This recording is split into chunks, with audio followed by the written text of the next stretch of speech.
అధికారంలోకి వచ్చినప్పుడు తెలుగుదేశం పార్టీ ఎప్పుడు అధికారంలోకి వచ్చినా ఉద్యోగాలు ఆటోమేటిక్ గా వచ్చేటివి. ఇప్పుడు అన్ని పోయినాయి. మీకు ఉద్యోగం వచ్చే వరకు 3,000 రూపాయలు నిరుద్యోగ భృతి ఇస్తాను, అది కూడా చేస్తాం. అది కాకుండా మీ ఇంటి దగ్గర కూర్చొని మీరు పని చేసుకునే విధంగా వర్క్ ఫ్రం హోమ్ తీసుకొస్తా.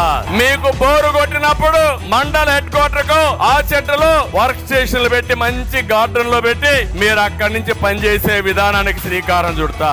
ఆంధ్రప్రదేశ్ రాష్ట్రాన్ని ప్రపంచంతో అనుసంధానం చేస్తాం. మీరు ఎక్కడ కావాలంటే అక్కడ ఉద్యోగం చేయొచ్చు, మీ ఊరు నుంచే ఉద్యోగం చేసుకోవచ్చు. మీకు ఆదాయాన్ని సంపాదించే మార్గం తెలుగుదేశం పార్టీ చూపిస్తున్న హామీ ఇస్తున్నా. ప్రతి ఒక్క ఇంటికి రక్షిత మంచినీరు ఇస్తాం. ఇవే కాకుండా వెనుకబడిన వర్గాలకు ప్రత్యేకమైన సబ్ ప్లాన్ తీసుకొస్తాం. ప్రతి ఒక్క వర్గానికి న్యాయం చేసే బాధ్యత, ప్రతి ఒక్క కులానికి న్యాయం చేసే బాధ్యత జనసేన తెలుగుదేశం పార్టీ కూటమి తీసుకుంటుందని చెప్పి నేను హామీ ఇస్తున్నా. అన్నింటికంటే ముఖ్యమైన కార్యక్రమం పేదవాడికి అండగా ఉంటా.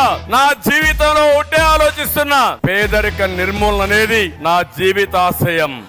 కదలిరా కదలిరా